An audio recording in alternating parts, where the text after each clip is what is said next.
Welcome, Jon Bristol, to the Meister Menagerie. How you doing? Good. How are you, Zach? I'm doing great, man. Cannot complain.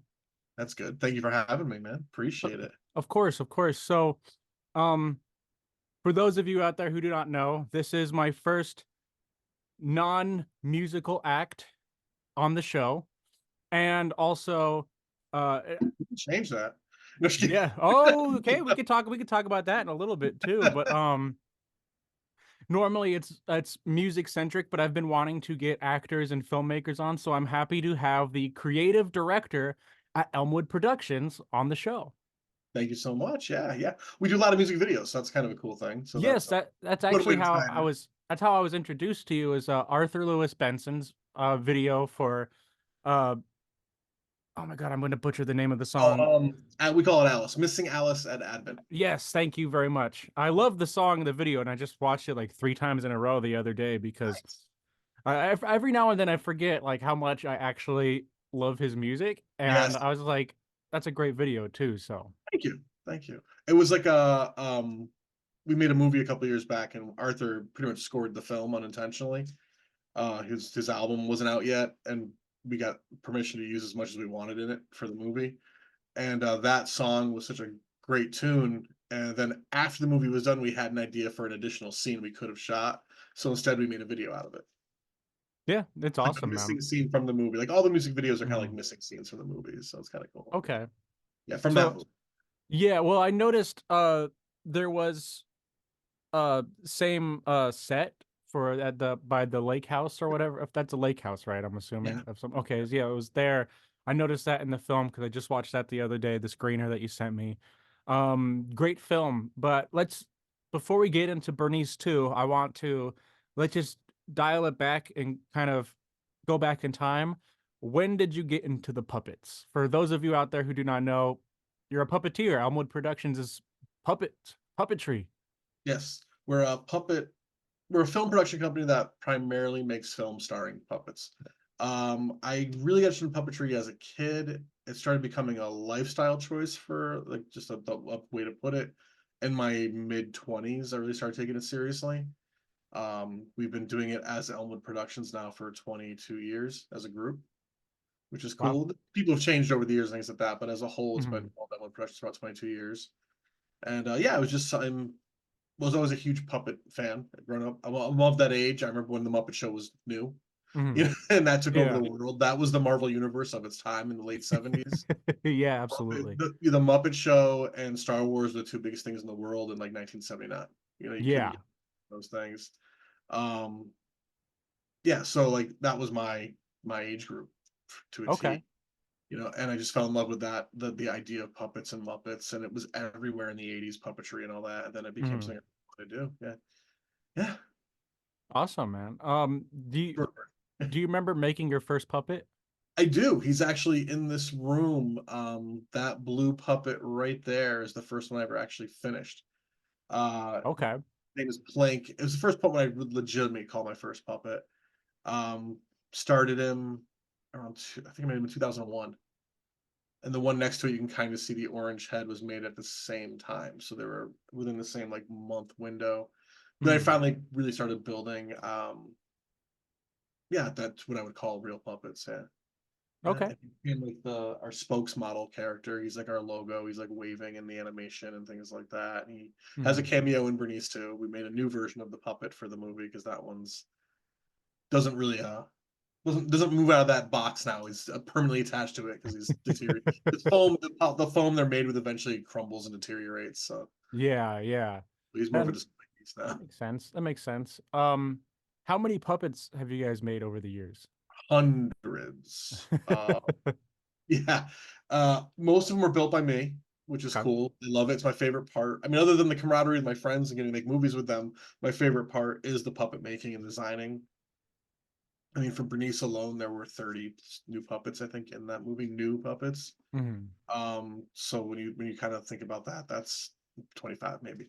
But like that's a lot of puppets, and Yeah. I'd say a few hundred, 500 maybe, 300.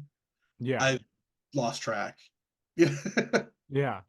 No, I could imagine there's I mean, I see just in there, there's a handful of puppets just on the my eyesight.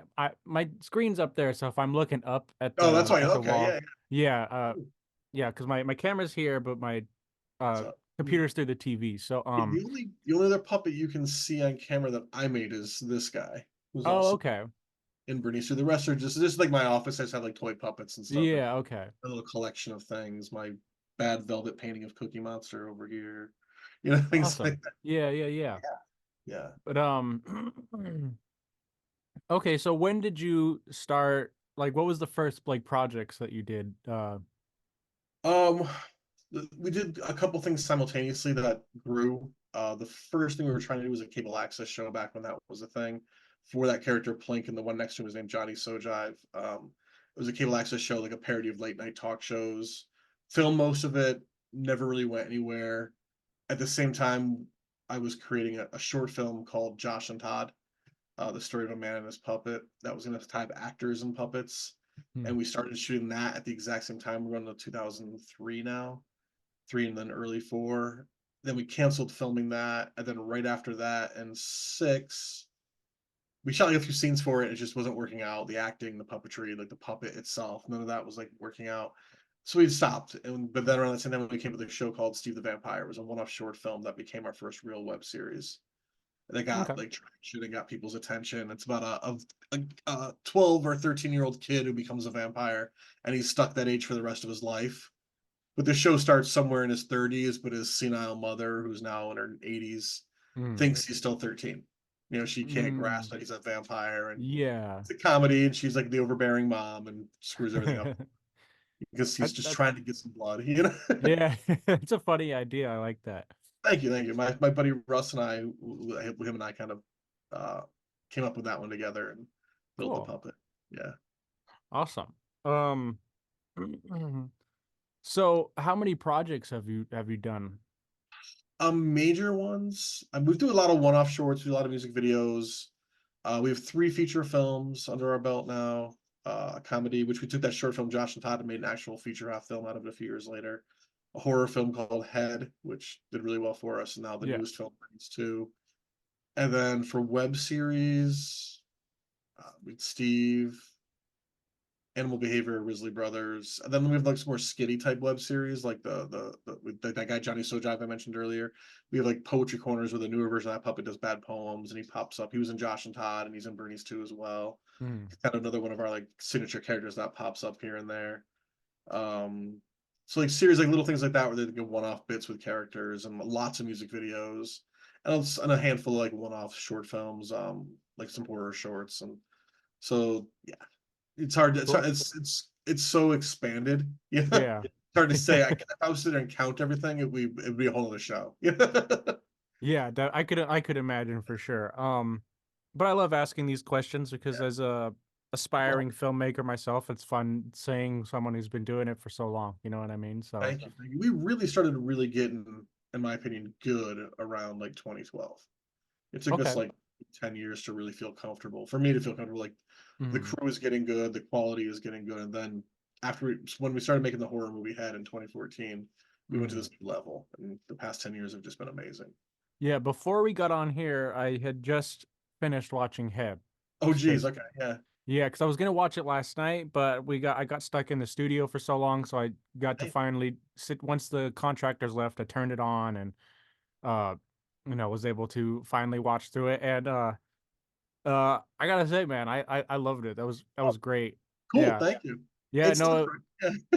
Yeah. yeah, I mean, I love how like serious but also not serious it is because it was pretty dark and like twisted at some parts Yeah, more than I would say it's a horror comedy, but it's a comedy because it's puppets. If that was, yeah. we played it straight, and if it was actors, the humor wouldn't have shown as well. You know, it would have just been Mhm. completely straight. But as soon as you put a puppet in the situation, it actually becomes kind of unintentionally comical. And there's humor in every horror movie too. Every good horror movie has Mhm. jokes. You know, like there's that levity there, and it just makes it funnier because it's puppets for sure.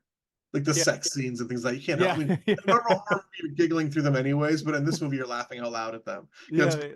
you know. The puppet breasts made me I was Oh cracking yeah, up. Yeah. everyone's Yeah. cracking. that, which is great. That's what we wanted. We weren't looking to make it sexy, you know. Like, Yeah, yeah, no, it was great. It kind of reminded me, and I hate comparing things, but it kind of reminded me of the Happy Time Murders. oh yeah, But yeah. how did you feel about the Happy Time Murders? It's not a bad movie, you know. Like, it's not my favorite movie. Mhm. Um, it's funny. Our movie came out in 2015 originally, and then it hit streaming 3 years later. It got distribution, so it was hitting streaming the same time Happy Time Murders was coming out in theaters, which Mm. was cool, you know, because there was Yeah. this hype for puppet movies, and we got to ride that a little bit.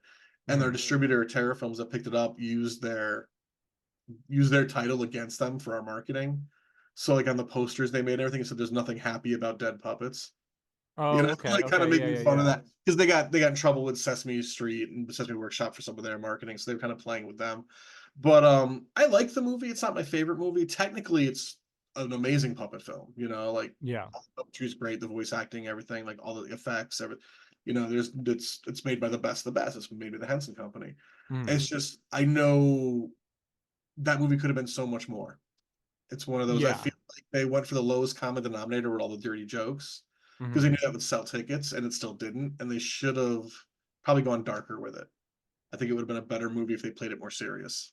Yeah, What was the I original agree intent? with that too. I did some of the comedy just didn't land for me, and I like Yeah, raunchy, like dirty, low level comedy like that, but like um it just did some of it just didn't land, and same thing with the mixing the people and the puppets. Like I thought there was a cool dynamic that they were trying to go there, but something about, and nothing against Melissa McCarthy, I love her as a comedian and everything, but just her delivery for stuff just didn't work for me in that film it's not like particularly. they were relying too much on her being Melissa McCarthy. Yeah. That persona she has, especially at that point in her career, the big broad comedy. And I just felt like, yeah, if they played it a little darker, it would have been better. I know that was the original plan, was to play it a little more straight too, a little more serious, and Mm, to help get financing, they had to make it more, goofy.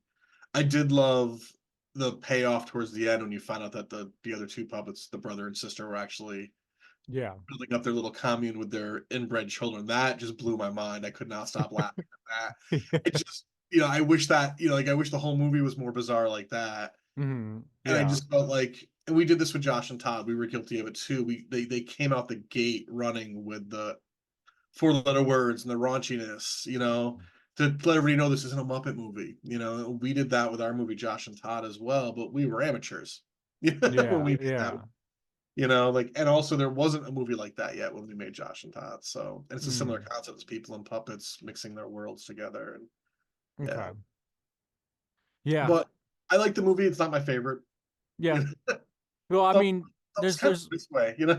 yeah, exactly. Just there's not a lot of puppet movie. I mean, there's like all the Jim Henson uh like the Muppets, and then there's Sesame Street, but aside from that, like I can't think of a lot of. There aren't a lot of puppet movies that are like, you can look at, oh well, Star Wars has puppets. ET was a puppet. Yeah, but no, Yeah. that's not what we're talking about. There's not a lot of puppet centric. There's Mhm. Meet the Feebles, which everyone brings up. There's another movie called Strings, which is fantastic, fantasy film. But there's not a whole lot of, like, yeah, full length puppet movies. No, which is Um kind of cool because we're yeah. part of a small niche. Yeah, there's Team America, but that's like a different type of puppet. Yeah, Yeah, but marionettes. Yeah, yeah, but marionettes, I yeah. love that movie. I mean, I Yeah, that one's watch it like once fantastic. a year, man. Like, usually around Fourth of July, I get my patriotism in watching Team America. Yeah. Freedom isn't free. And the Cracks music me is up. so cool. I mean, those Oh guys are yeah. just like, yeah, the South Park guys are brilliant. Yeah, their songwriting is Yes. off the wall, and it's perfect. But yeah, so let us see. Let's go into let's talk more about the horror film and Yeah. more about like the inspiration behind Head, and Yeah. like what it was like to put that all together and film that. Yeah. The inspiration was literally me wanting to make an Evil Dead style horror movie, like the original Evil Dead. Mhm. Evil Dead 2 was definitely more comical, but it was still very creepy. But going back to the first one was, it was filmed super low budget. A bunch of friends made a horror movie. We were already doing stuff. We were making Steve the Vampire, and I Mhm. pitched the idea to the crew, like, let's make a horror movie, like, and like Evil Dead, and because I came home from work, the day job one day, had a couple beers and some pizza and watched Evil Dead. And I'm like, we could do this.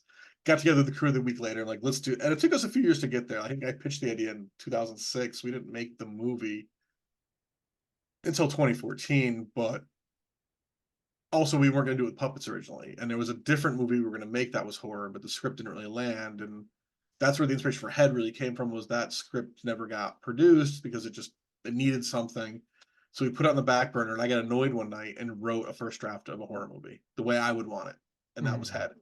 And Head was a Awesome. joke title. It was not supposed to be the real. It was just I didn't know what else to call it that night. Head. Mhm. Their heads was called Head. I'm a big fan of the Monkeys movie Head. They're psychedelic films. I'm like, cool. Put those two together. We're gonna call it Head. It'll be funny. We'll move on. We'll give it a real name later.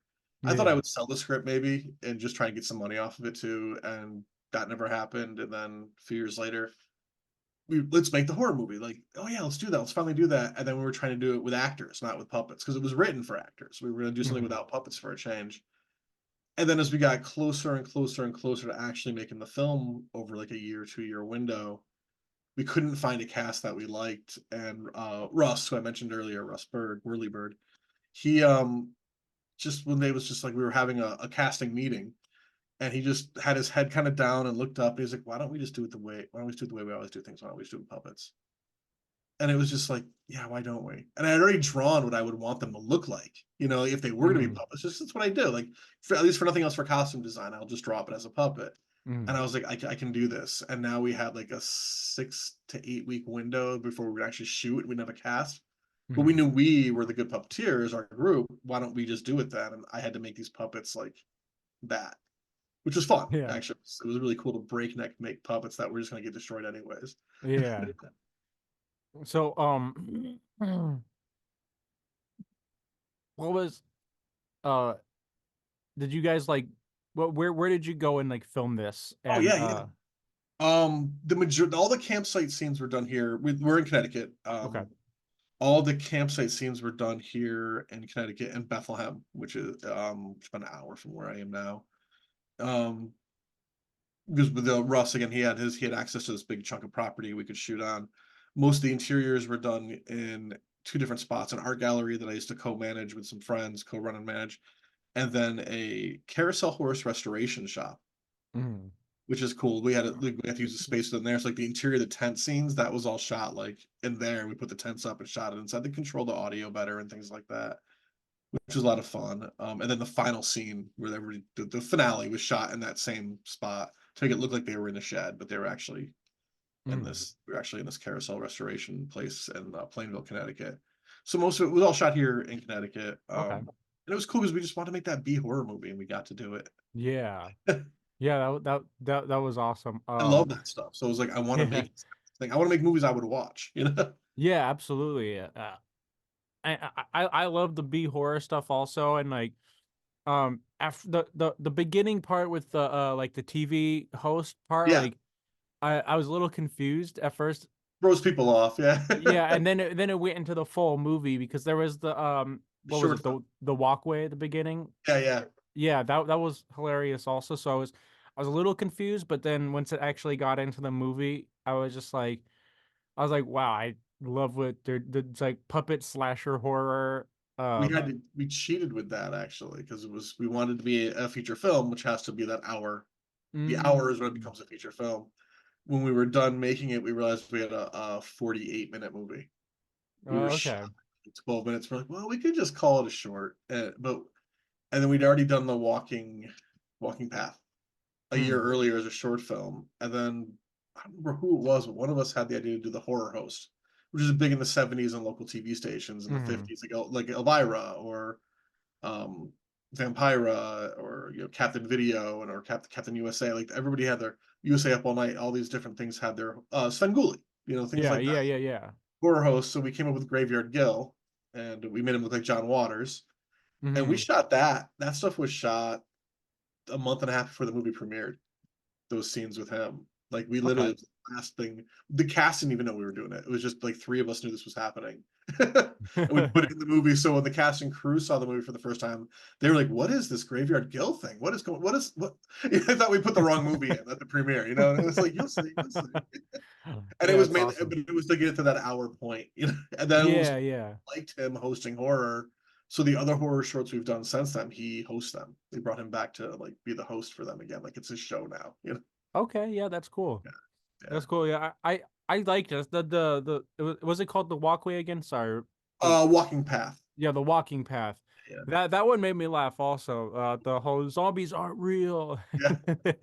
Remember my ex-girlfriend's mom. Yeah, So it's just yeah. like the two guys who puppeteered that, some of that was just improv. We shot that was one of those where the kid who directed it, Ricky, he was the producer and he was the cinematographer for Head.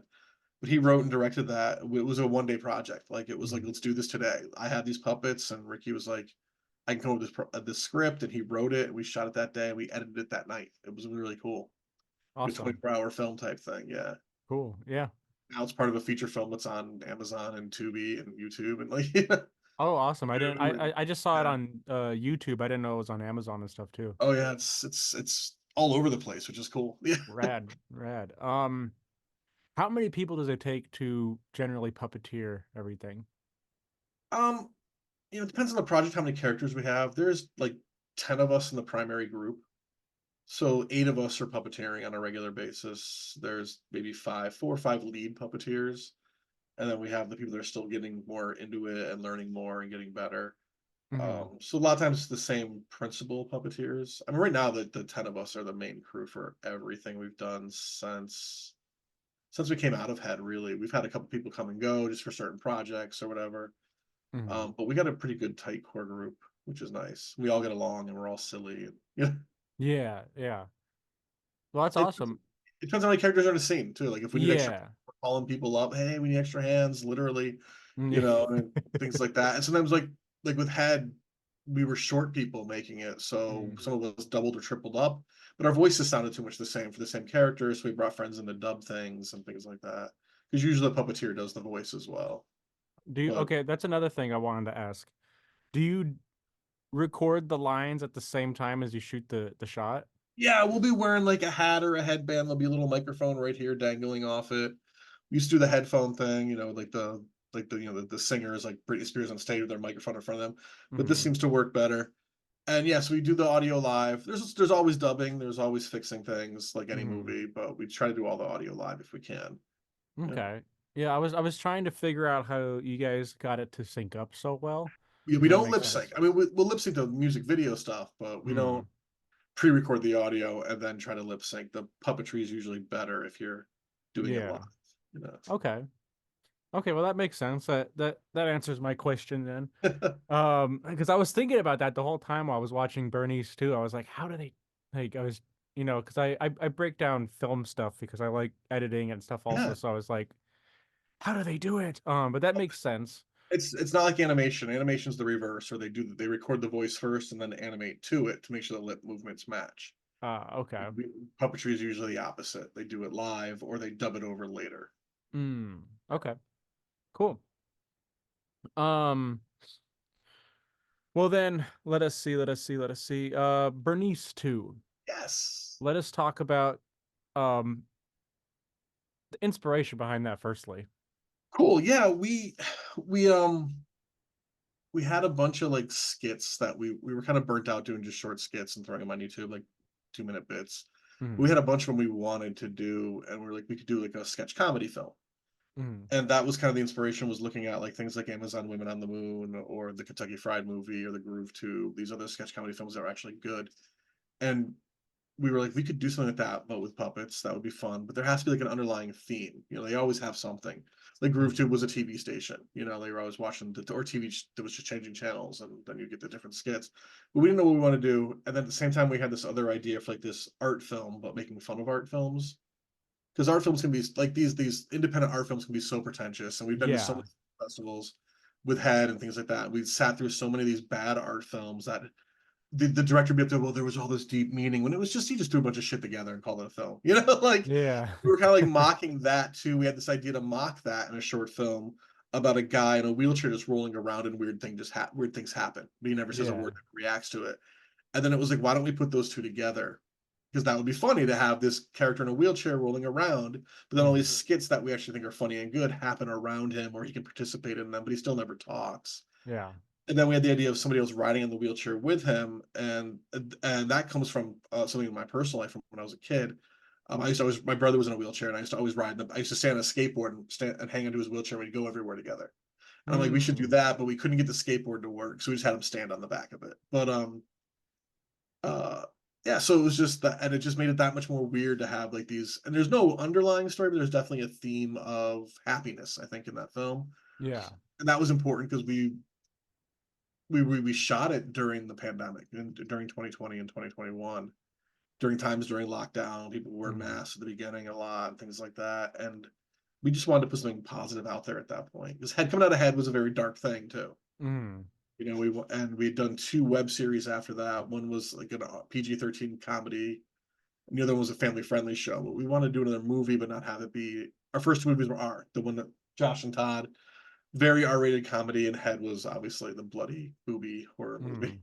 So we wanted Okay. something just a little more positive coming out of it. And so the inspiration was really just like these cool idea skits we had and just trying to make each other laugh and entertain each other. And that was, you know, if we knew if we were entertained, other people would like it, even if the movie makes no sense. Yeah. No, it was definitely entertaining. I had a lot of fun watching it, and there is some parts that made me really crack up. The ocular stink scene made me. I was busting up at That that. Yeah. what's cool about that, that goes back to that cable access show we were trying to do. Okay. Because we did commercials in it because it was supposed to be like a late night talk show. And that Mhm. was actually one of the commercials we shot back then, like fake commercials. Yeah. But we never released it really because we just never put the show out. So when we were making the movie, we wanted to also make this movie kind of like a tribute of our 20 years doing this. So we wanted to bring like a lot of the characters we'd use over 20 years have cameos in the movie. That's why Okay. he's in the movie at the end and things like that. Hmm. Um, so it was like we could do that. We could finally get that ocular stink thing out there, like because we always thought that was one of the funniest bits.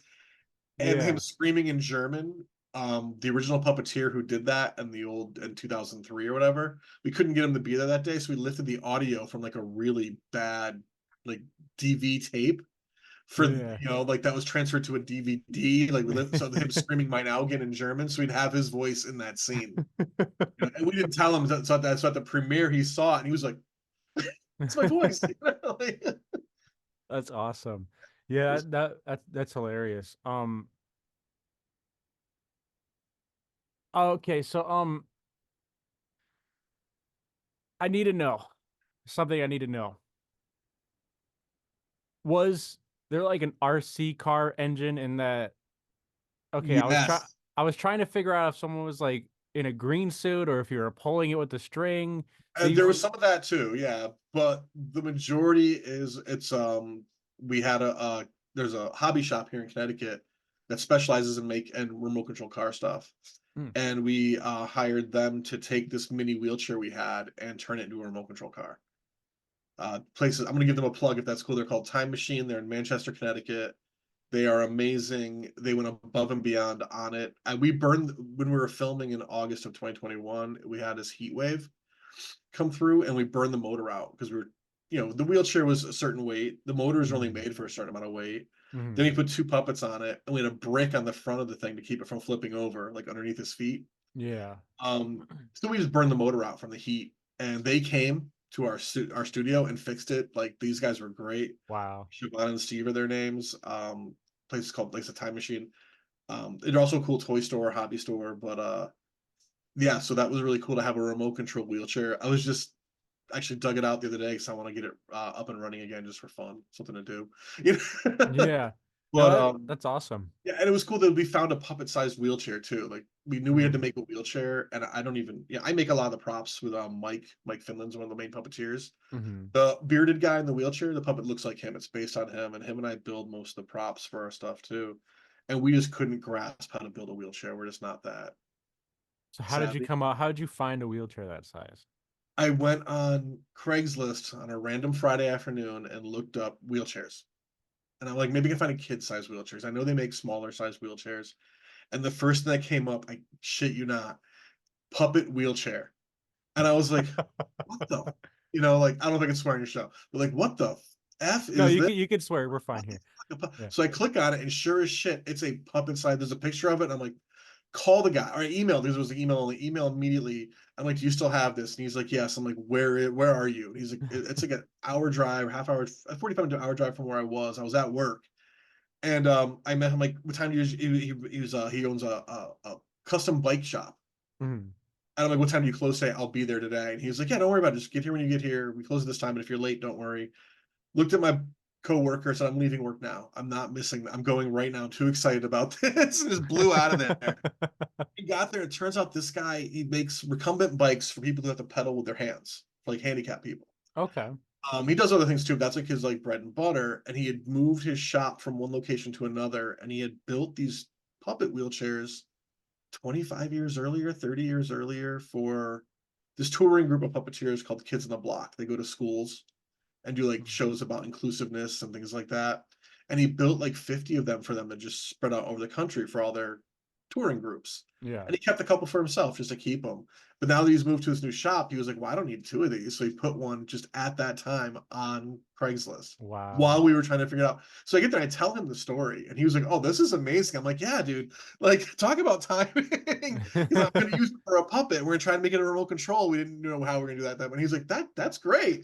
So that was really cool. And then when the movie came out, we sent him a copy of the DVD. Unfortunately, they didn't make it to the premiere, but sent him a copy of the DVD, and like he gave us a really nice plug like online about like, oh, check out the wheelchair I made. It's finally getting used after all these years.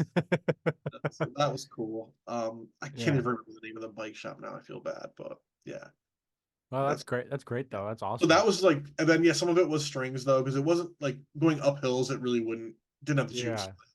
On the grass, it was tough. Ricky Passmore, who shot the film and edited it, did an amazing job like editing the string out when you could see it. It's Mm. tough to see anyways. It was just a filament, but Yeah, I didn't notice any of yeah. it, so I was trying to figure it out. And it's I know sometimes people add sounds in post production. I knew I could hear like a motor in there, Yeah, some but of I that wasn't, was yeah. real and some of it was lifted and then put in spots. But from the Okay. actual recording of the audio, yeah.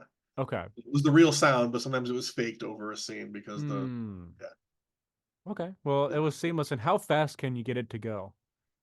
Without the puppets in it, it was like about 22 miles per hour, I think. It would go fast for a wee little wheelchair. Oh Put wow. the puppets on it. I mean, you had to jog to keep up with it if we had it going. Okay. It's cool.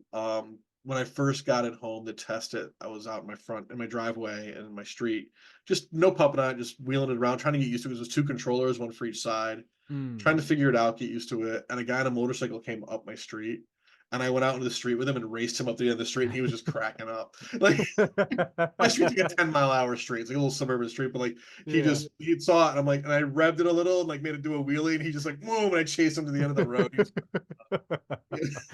So I think it was pretty quick. Yeah, I want to bring it to the hobby shop and see if they can like soup it up and make it go That'd be like sweet. fast. Just make it silly, like stupid fast.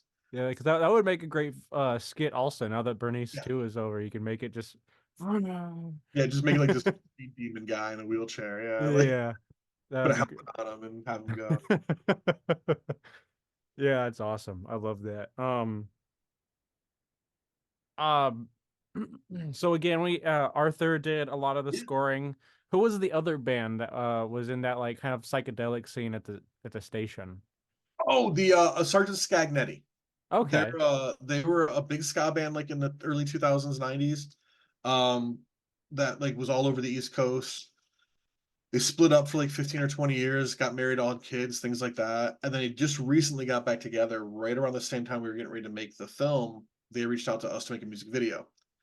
And I'm used to go see them in clubs here in Connecticut. So Hmm. finding out they were reuniting and doing new stuff was exciting for me as just a fan. Yeah. And finding out that they knew about us just blew me away.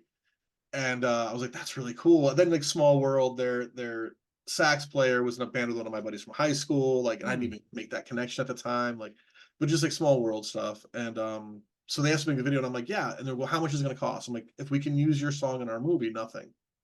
We do a lot of Yeah. that bartering because yeah, we're all Yeah. independent. It's easy, sometimes it's easier to just trade than it is to like sit there and try to figure out who's paying who for what. Like, so we just yeah, that's it with Arthur. Like he was like, yeah, use my soundtrack, use my music for your soundtrack, and just make videos for me and promote it. And I'm like, heck yeah, Yeah. thank you.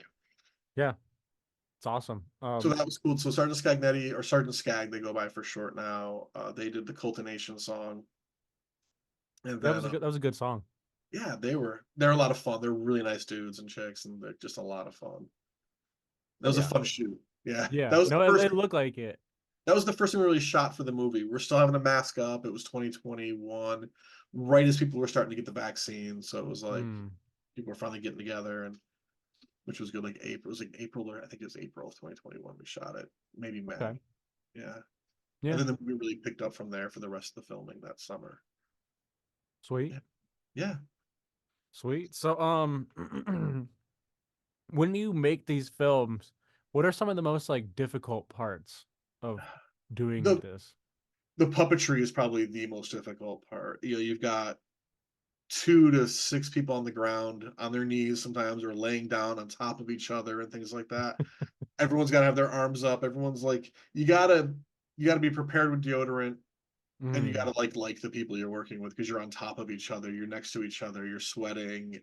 mm, That's the most difficult thing. Again, getting a good performance when you're in these weird positions, like that's probably the most difficult thing, I would say, okay. for me. And then you making sure nobody's head pops up in the shot. Yeah.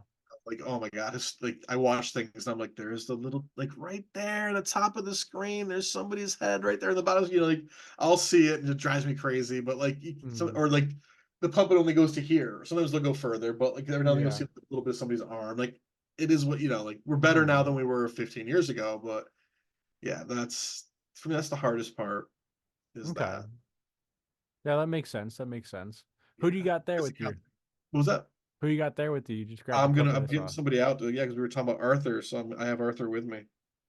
We Oh. made a puppet of him for the music video. You know Arthur. Yeah, yeah, yeah. That's perfect. Yeah. Uh, I put him on. Hey Arthur, if you're watching, here you are. Got you a new hat, buddy. I saw a picture of Arthur on Facebook wearing a hat just like this, Mm, and then I saw it like 3 days later in a store, and I was okay. like, "Oh my god, it'll fit the puppet." So we're making another video for one of his songs, and he's gonna wear this hat in the video. Awesome. Yeah. That's perfect. When you clothe them up, do you have to tailor clothes? Do you pick up stuff at the thrift store? Do you make stuff from scratch? Um, Like, Fortunately, because a lot of stuff we do, we try to make the characters look as real as possible. Like, not like they look like Muppets, like cartoon characters, but we do human characters a lot. mm, So we buy a lot of kid-sized clothes, and then we tailor them, or we tape them and pin them. We don't make a mm, lot of clothes because they'll fit kid-sized clothes, which is great. okay, Um, perfect. Does the kid size thing make it more complicated to find, or do you could just find everything you need at a thrift store? it depends on what you're looking for. Like a regular shirt, t-shirt, and button-down shirt, great. Mm, If you're trying to make a character, like, you don't make kids clothes for little girls that are sexy, and they shouldn't. yeah, well, yeah, that's a So good that's point. when you're tailoring things and trying things and making things, because, like, like, they don't make, yeah, Yeah, or that's if you need like a understandable. certain type of costume, you can't always find it. So yeah, we've made clothes, or just, I mean, I've taken literally some of my own shirts and been like, that'll be the perfect shirt for a puppet. I don't wear that anymore, and Mm, just cut it up, sewed it back together, and made a shirt for a puppet. Like, yeah, that. sweet. Yeah, sometimes it's just as simple as like pinning it, into Mm, place. yeah, yeah, that makes Yeah. sense. Um, normally I ask this with artists who come on the show about like live performances, but this is a little different. But I think this will still apply because a production is a production. Have there been any like nightmare scenarios on a set that it was just like great story worthy kind of situation? We've done live stuff. Okay. Not much, but we have done it. Luckily, we've had very good luck with our live shows. But I'll do a live one though. We did a live show in 2014, probably around the same time we were getting ready to make Head. We were asked to open up for comedy troupe with our own stuff. So we were like, that'll be fun. We've never really done that.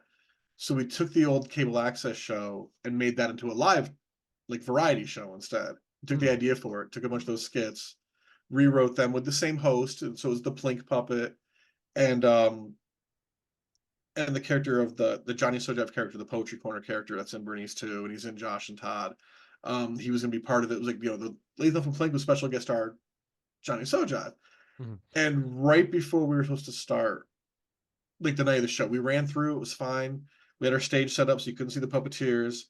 And as soon as we were about to start filming, as soon as we start to go live, lights go down, music starts, everything's live, we're all mic'd, I put my hand in the puppet, I'm sitting down, and I go to just open the mouth a little, and there's a strap that holds your hand in place on the grip of the puppet inside. So your hand is, because that helps you hold it in place. Mm. The elastic on the top broke. So my hand is now loose in the top of the head, but that elastic also kept the head together. So when I opened up, the head started spreading out. And now we're going live because the eyes are so heavy and the head is so large. It's kind of like, Yeah.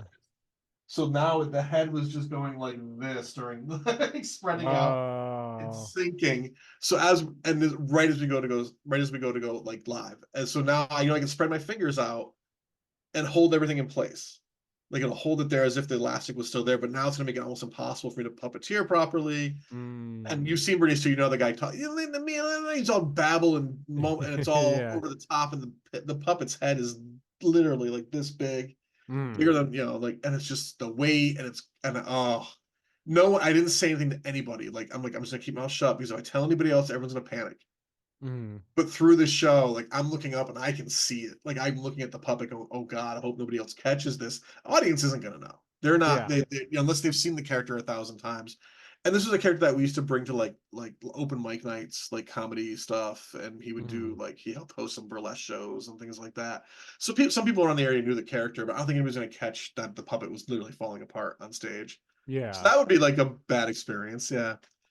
Or Okay. like the wheelchair burning out while we're shooting Bernie's 2 on a very busy day of shoots. It just stops working, or Mhm. got to a screaming match with all the puppeteers once, on a Uh, set. Not on Bernie's 2, but on a head. yeah, Yeah. yeah, yeah. I mean, I could see that happening. Just film, film, film sets can get really like high tension sometimes with Yeah. the, yeah, Because you're running on a schedule and yeah, but yeah. I generally try to get too heated. Yeah. Okay, well that's good. On the opposite side, then, Yeah. what are some of like the most hysterical or most like your some of your favorite moments through any from any production? Like behind the scenes type stuff. Yeah. Whenever we're like in public doing something, like like we'll just not because we don't pull permits. We do guerrilla filmmaking. We show up Mm. and film. We hope we better to ask for forgiveness. Yeah. Um, and almost everywhere we've gone, people have seen us, and most people just look and they laugh. Bunch of grown adults with puppets. We were shooting a show called Animal Behavior. It's a family friendly show. It's about these two cats who are trying to kill their owner because one of them thinks they'd be better off living with his girlfriend because he has a crush on the girlfriend. Okay. That was the whole plot of the original first series. But at one point, the owner ends up tied to the train tracks, not by the cat, but by another villain. Mm. And all the animals have to come save the cats and their buddies all come to save him. So we're in this public area on train tracks at night with a car parked for lights. There's some other lights, Mm. and we're filming, and we're like almost done, and then we see a cop car go down the main drag that can see the train tracks, and we're like, oh God, please don't. Hopefully they didn't see us.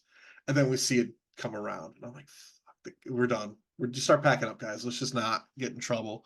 Yeah. Cop pulls up. She gets out of the car, like big SUV. Mm. And she's like, what is go? And she just starts laughing when she sees all the puppets. And at this point, she's already radioed in that she's had to pull over. So somebody else is coming, of course. Yeah. And she's just cracking up, like, what are you guys doing? We're like, oh, and we had a studio in that same building that the carousel horse place was by this Mm. time. So it was this right off the property. So literally, if you walk from the train tracks 10 feet, you're on the studio property, like the warehouse property, Okay. industrial park property. So we're like, we have a spot here. We know we're technically trespassing, but we're right here. We're not. And she's like, you guys aren't doing drugs or anything. No, we're making a puppet movie. And she's like, yeah, I can see that. Like, no, we're good. She goes, you mean Kevin? I'm like, yeah, if a train comes, we know what time the trains come because they go to Home Depot. There's our Lowe's right near there, and they're not Mm. coming at that time of night on a Friday night or Wednesday night, whatever it was. But Mm. this other car pulls up, and the cop comes out, and he's got his hand on his gun. And he's like ready to arrest us. He's mad. He's angry. He's like, whoa, whoa, whoa. And she's like, calm down. Like to him, like, I just need one of your IDs, just make sure nobody's a felon, and then you guys can finish your filming. It's fine.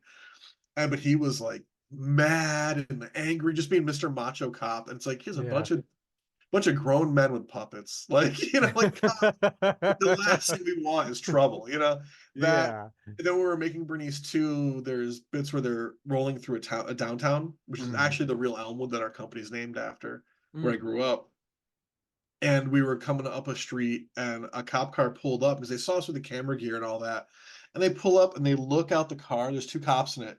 They look at us and they see the wheelchair and with the remote control and they look back and they start cracking up and just go away. They're just dying laughing. They just left. They're like, whatever, these guys aren't causing anybody any trouble. Yeah. Took That's off and funny. we were just like, as they were coming, like, oh shit, this could be a problem because the town, it's a kind of an uptight town. It's West Hartford, Mm. Connecticut, which is like a very uptight town. So we're like waiting for them to be like, "You can't do this here. You can't film." And but they just laughed and laughed. It was like, "Oh, thank you." Well, that's good. That's So good. usually that's the fun stuff. Like, and of course, like we laugh our asses off as a group. Yeah. Just trying to make each other laugh. We're always doing silly stuff, and yeah, Good. That sounds like a great time. oh yeah. I mean, Yeah. we're all really good friends, which helps too. Like, yeah. That's good. That's good. Let's talk about the future. What do you want to talk about something that you're currently working on? We're currently editing a bunch of new stuff coming out of Bernie's 2. We spent 2022 and 2023 really promoting that and trying to get into film festivals and all that, doing that whole thing with it. And we ended the year last year winning an award in California at the Film Threat Award Show, which is called Award This. Probably one of the bigger shows for independent film, like award shows. And we got Best Comedy, which was really cool. Awesome. A bunch of us flew down, went to the award show, and it was really exciting to win. So that was wow, very cool. Very we felt like vindicated because film festivals ignored this movie and things like that. And here we are getting Best Comedy. So that was like, yeah, we made a really funny movie. We know, Yeah. but so it was cool to be patted on the back. But Mhm. over the past year, 2022, we filmed like crazy. That show Animal Behavior I mentioned, we did a whole second season of 12 more episodes. That'll be starting this year, coming out. We're editing everything right now, editing and dubbing. Another thing, you saw Bernie, so the Holy Toledo, the world's most fantastic stuntman, he's getting his own show. It comes starts this year. We Oh, shot sweet. a bunch of episodes of that of him just doing bad stunts. It's like Super Dave Osborne meets Jackass, but with puppets. Yeah, it's like take that one little skit where you get kicked in the balls and now make Yeah.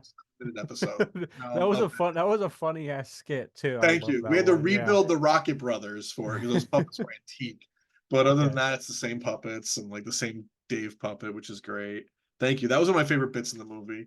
Yeah, Uh, the super slow-mo or whatever for the yeah, ball kick. that scene, that's not a puppet actually getting kicked in the balls. That's me. I stood there and we had a puppet foot like on a fake pair of pants, like for the Yeah. girl, and they just kept swinging it into my crotch to get it on camera. It never actually hit me, like it always went right past, and, like kicked me in the ass more. But like Yeah. it's just funny to say that was actually me. I was his stunt cock for that. Stunt I was the cock. stuntman stunt cock. But like, um, That's what else? fantastic. We've got Poetry Corner, the Johnny Sojev character. We have like a dozen new poems of bits coming out. We're editing those now. They're all like R-rated, raunchy. The Mhm. painter, the character who's painting in the movie, Yeah. he had his own series a few years ago on YouTube, like 4 episodes of him just doing painting tutorials that are really bad. We just shot a whole bunch more of those. So we're spun off some of the Bernice characters into their own things, which is cool. And then one other big show called It's Going in Rich's Mouth. And it's me and another guy, Rich, who's one of our puppeteers and writers. Him and I taste testing food while getting mocked by two monster puppets. And it's all really awful, awful, like clam mayonnaise. Ugh.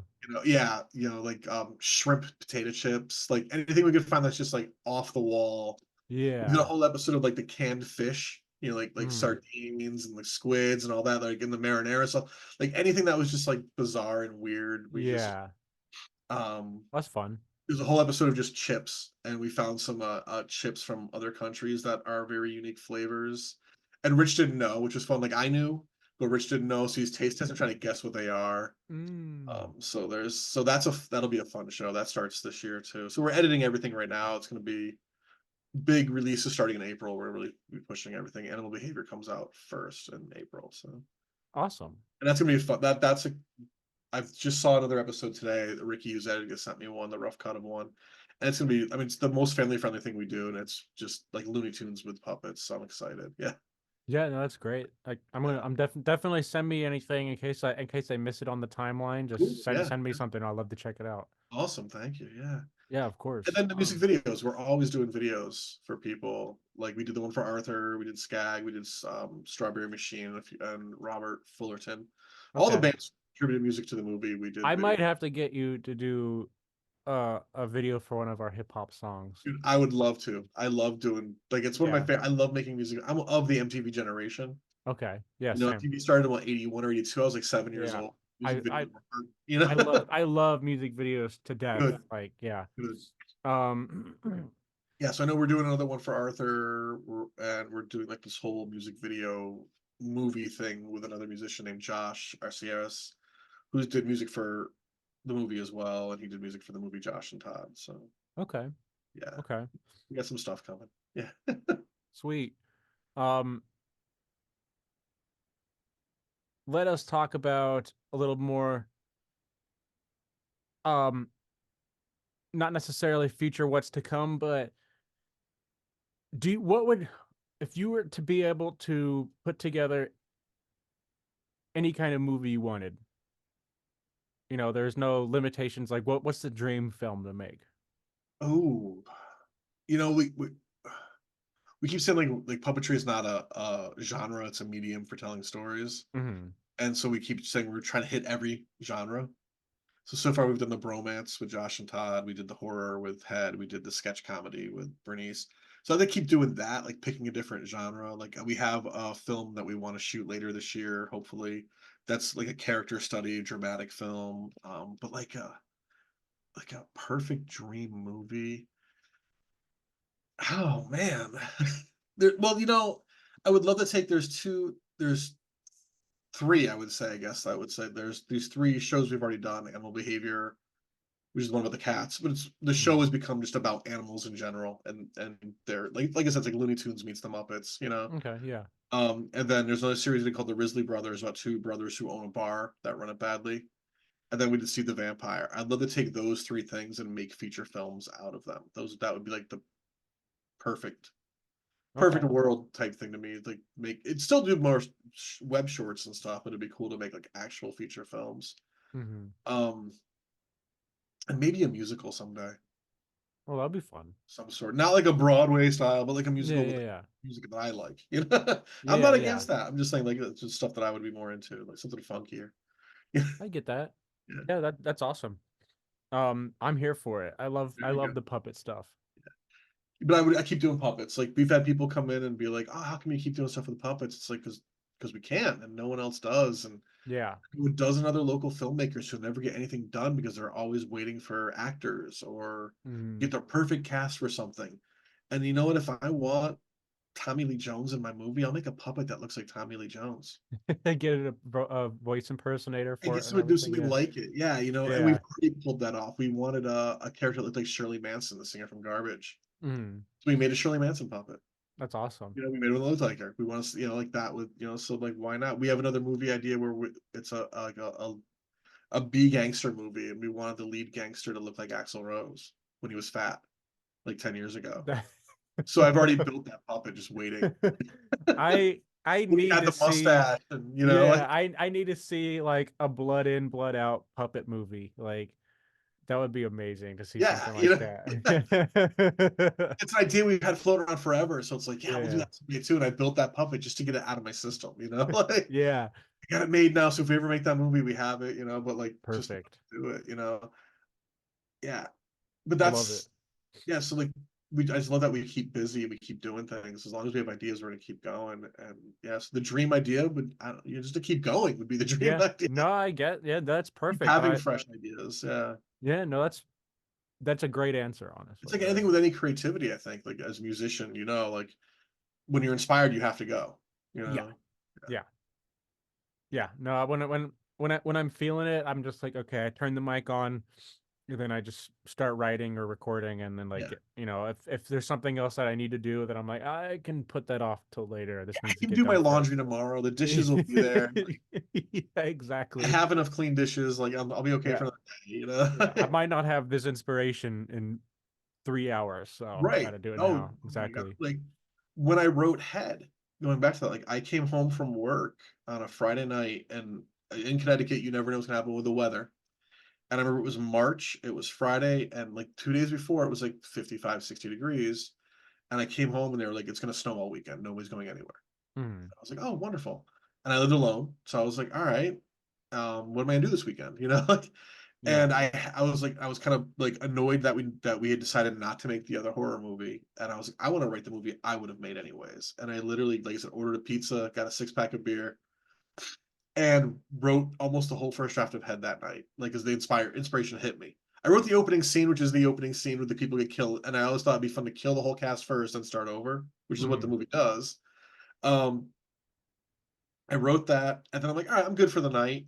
I'm gonna go watch a movie or something now. And I remember going from my office room to my living room, sitting down, and then getting back up and going right back to the office. I'm like, no, I gotta keep going. It was in my head. I had to get it out. I wrote the first draft of that script in a weekend, which I've never written anything that quick. Yeah, Um, I absolutely know that feeling. I'll pull my notes out and just start writing, and then it goes from bullet points to I'm writing whole things, and I'm just like, I yep. yeah, got to do it. I can't stop. Animal Behavior, the first season was very similar. I had the idea. I mean, we have the guy in our group we call Tricky, is the guy who drinks the coffee in Bernie's too. Yeah, It's I based on that that was one of my favorite characters too, by the he's way. Yeah. that's based on our my friend Pete. We call him Tricky. I don't know how much if you're a Prince fan or not, but it's a reference to Prince. Mm, And we've been calling him Tricky since 1993. And him and I grew up. We've known each other since we were 10. And that puppet looks like him like 20 years ago. It doesn't look like okay. him, but it's based on him, and he puppeteers it. And he's one of like my partners in the company. Um, and he's just a hilarious guy. But I told him I had this idea about like how the cat. It was based on my cat trying to kill Mm, me. That was the joke for the show. Because I had a mm. cat who was sitting on my girlfriend at times lap, and I went to pet him, and this cat was like the nicest cat in the world.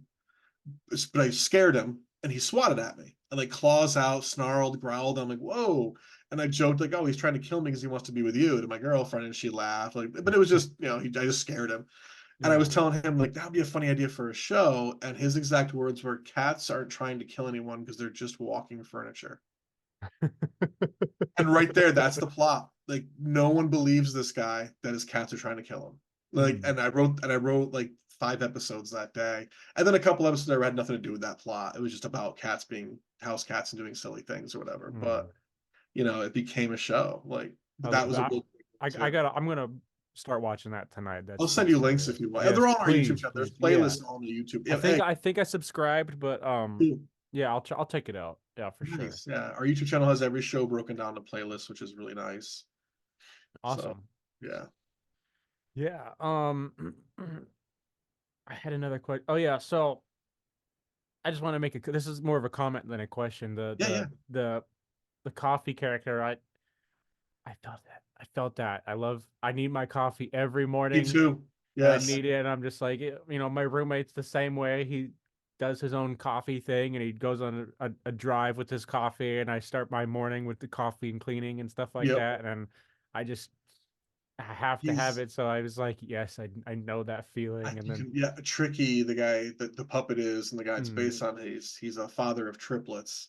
oh wow. So he knows his coffee addiction well. Like it's important to him too.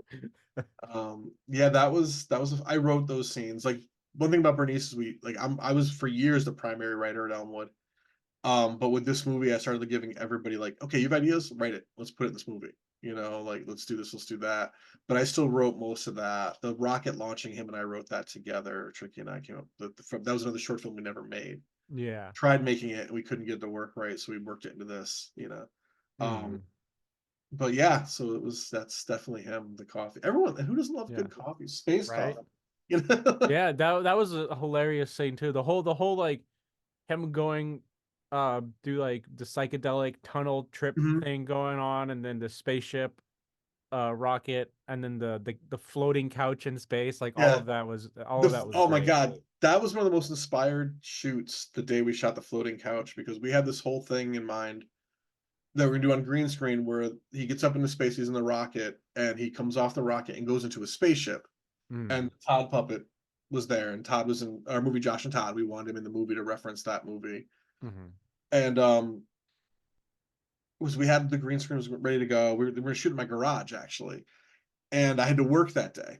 And I came home from work, and Ricky, who was the co-director and shooting it, Tricky, who plays Tricky, and Mike, who plays Mike, the guy with the orange beard, and he's the other lead. Him and I are the primary puppeteers.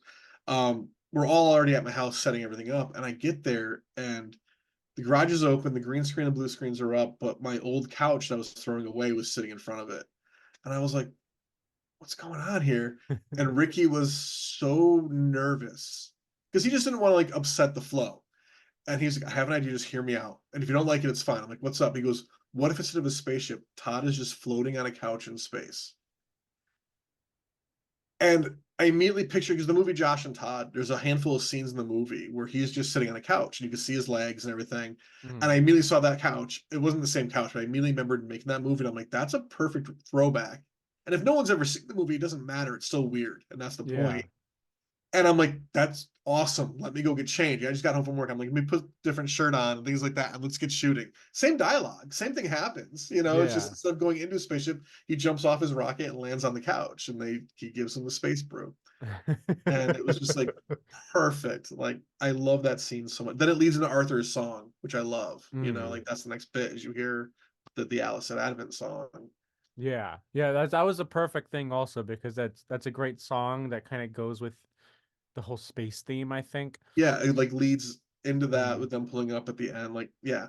Yeah. Yeah, no, it was great. I loved it. I loved it. And it's very it was very grounded and like level-headed while simultaneously being like this could be on Adult Swim. Like it could do both. It felt very Adult Swim to me, yeah. Yeah. Like 2 in the morning and Adult Swim, Mhm. somewhere in between Too Many Cooks and Death Clock, you And know? Like, Saul and the Mole Man. yeah.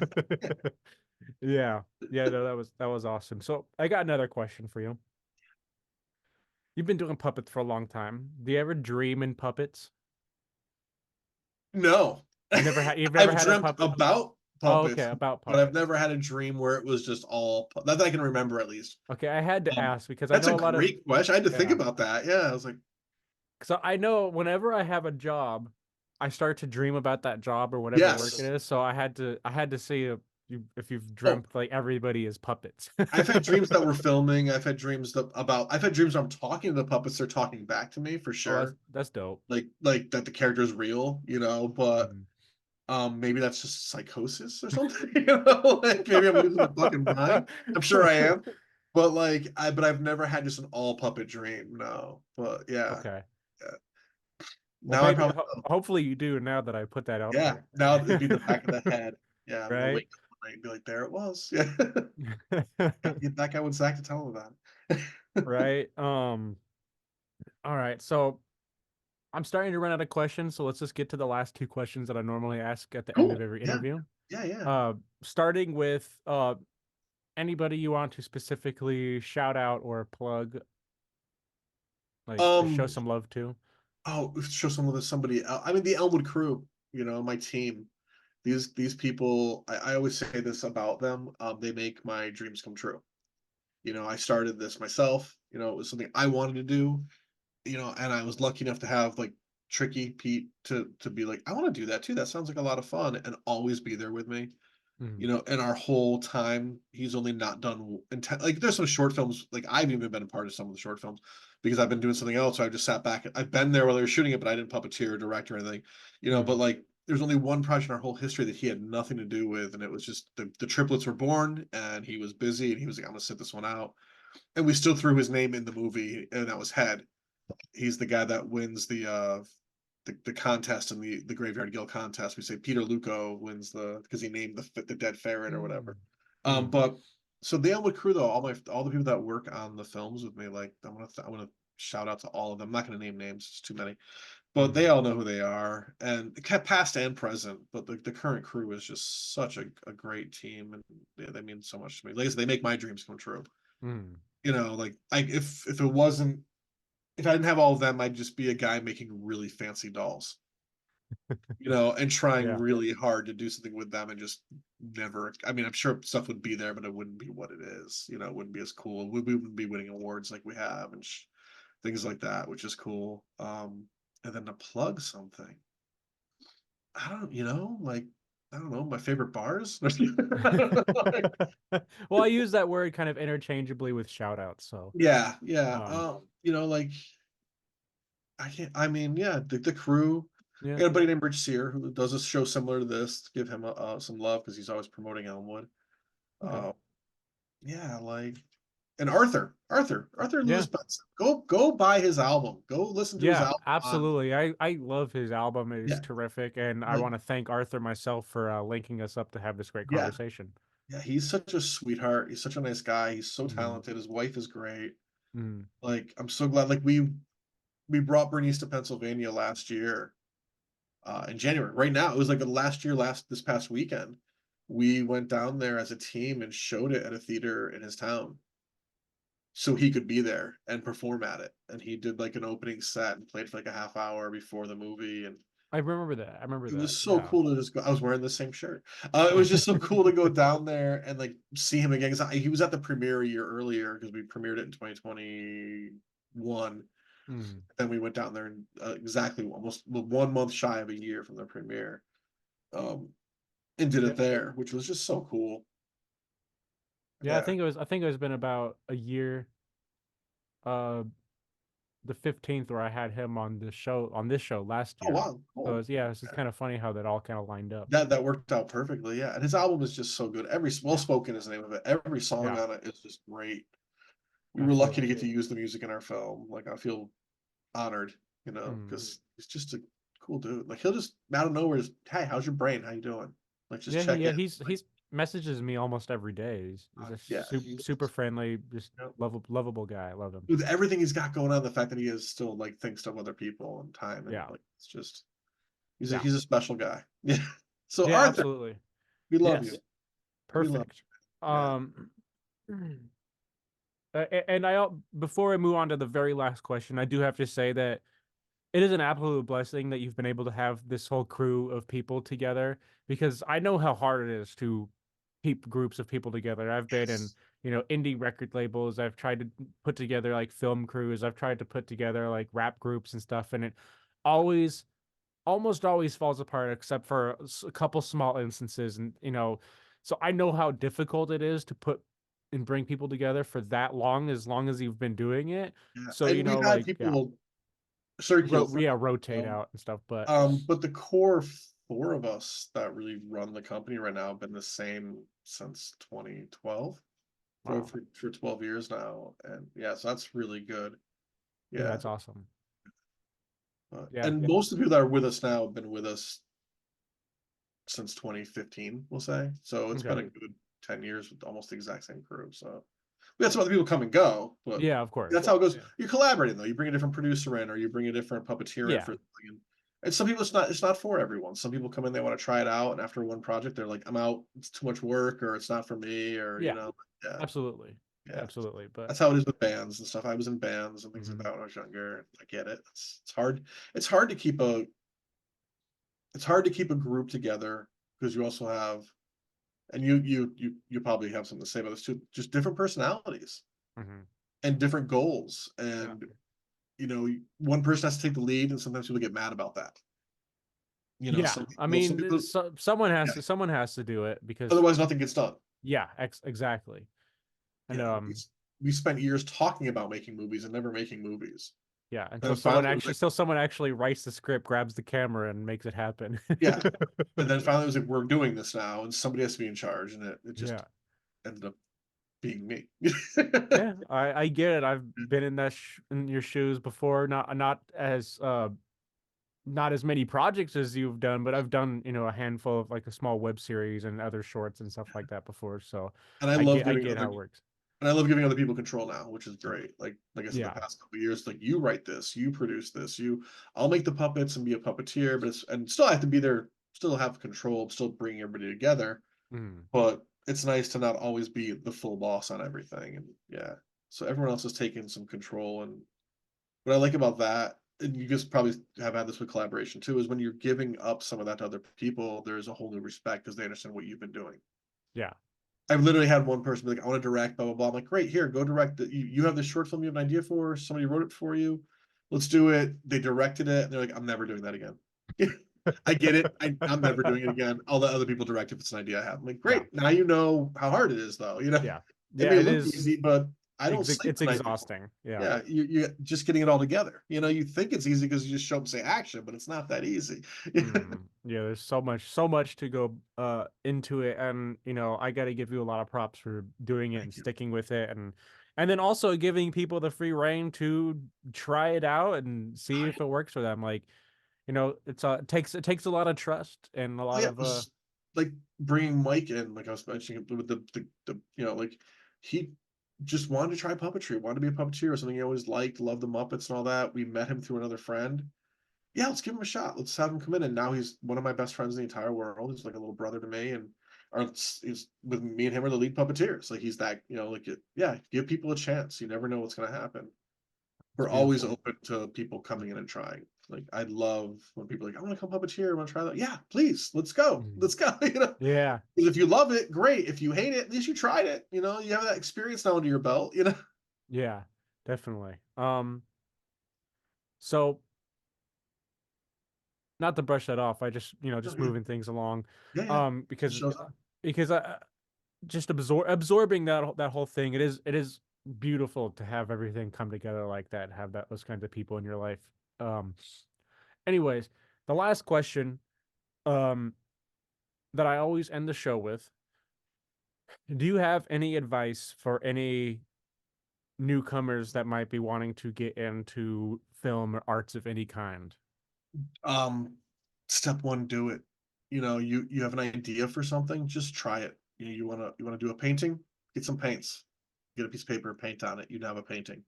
You wanna be a filmmaker, grab your cell phone, grab a camera, film something. It could be just your cat running around the house while you do a fake voiceover. You've now made a film though. Just try it. Just do it. Put it out there in the world for people to see. Because once you've done it, you are that. You want to be a musician, learn a little bit about an instrument and play it. You're now a musician. So I would say just don't be afraid to try it. And if I've tried a million things. I mean, I did a whole bunch of this stuff before I really fell in love with wanting to be a puppeteer and really had to take over my life. But because that was the thing that when I got it, it was this is the thing. But I did other things, paint, comics, music. Like I did all. I mean, I designed all the puppets. That's where the comic art came from. I did that first. But like that, my advice is just start. Just get up and go. Like I said earlier, we talked about making movies forever, but we never made a movie. Then we finally did. You can talk about it till you're blue in the face, but until you do it, you haven't done it. So do it. Just get up and go. What was that Shia LaBeouf thing? Do it. Like you just. But that's as funny as that is. Like, yeah, just get up and go. And it's yeah, get your two best friends to sit in a coffee shop and film them doing some dialogue you wrote. You now have a short film. It may not be the most dynamic thing, but you have something. Mhm. Like that's some of what we've done. And yeah, you wrote a song. You don't have tons of recording gear. That's fine. Put a video camera up and play it to the camera and put it on YouTube. You now have a song out there for the world to hear. Like just Yeah. yeah, just get up and go. And if you're really struggling, find somebody. One of your buddies probably wants to do this too, and they haven't said so. Somebody wants to do something as well. Like, hey, you want to do this with me? Hey, I know you want to do that. Can I help you? You'll find. Just yeah, that's the advice. Just give it a shot. Give it a shot, and don't be shy about asking other people. Like that's how I learned a lot about puppetry and things like that. Was going to other puppeteers and saying, "How do I? What's this? How do I?" I was self-taught, but like I learned more by asking questions. Don't be afraid to ask questions. Email people. Elwood Productions get emails all the time. I'm trying to build a puppet. What do you use? I reply to every single person because that could be the start of something great for them because somebody actually replied. Steven Spielberg's never going to reply to your email. Mhm. Dr. Dre is never going to reply to your email. Personally, they're probably not. Somebody makes a comment in our YouTube video, I reply if I can. If it makes sense to reply, like Yeah, heck yeah, yeah. somebody sends an email, it goes right to me if you email our website. And as long as it's not spammy or insulting, I'm going to reply. Yeah, Like, yeah, absolutely. So I'm the same way.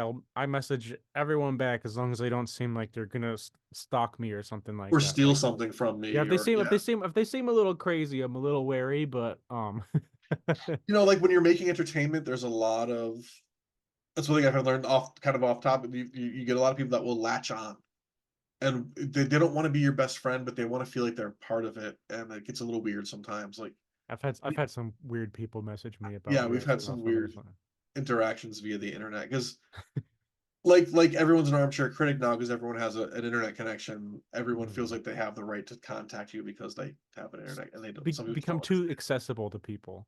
Yes, that's it. Yes. Yeah, So, yeah, and I'm very accessible. I don't yeah. hide. Like people want to reach out, I'm happy to reply, but I'm not gonna. You're not. Yeah, some stuff I'm. No, Yeah, it's some people just okay. there's some people that shouldn't have that kind of access, which, Yeah, maybe and just be if monitored a little more. yeah, like if you're out there and you're listening to this, that we're not necessarily talking about you, but some Yeah, the people who please send the email, ask the questions, ask for yes. advice, or I- one of my favorite things, we make a lot of custom puppets for people. That's part of like what keeps us in business. mhm. And I love when people send me the video of the puppet of and we make the puppet, we ship it to them. A lot of times it's just because they want a portrait of their dog Yeah, or they want a furry mouse just to play with. But then I get these videos in my email of them doing stuff with the puppet. It's like, this is so cool. yeah. Like, thank you. I want to see what you're doing with it. And that's cool. Like, wow, there's a life outside of it once it's gone. Mhm. Um, but yeah, just the advice though is, yeah, go do it and don't be afraid to ask questions or ask for help. Because Perfect. you'll get it and it'll make you better. Absolutely. That's perfect. That's perfect advice, and I think this is a great place to call it. Cool. Thank you. Thanks so much for having me on, Zach. Yeah, absolutely. It's been an absolute pleasure to pick your brain, talk to you, and get to know you a bit. Excellent. Thank you. Yep, definitely. We'll talk soon because I do want to talk about music video. I'm in. Yeah, All right, perfect. absolutely. Cool. Thank you so Yep. much. Yep, absolutely. You have a good night. I'm gonna try you too. See you, man. Thanks.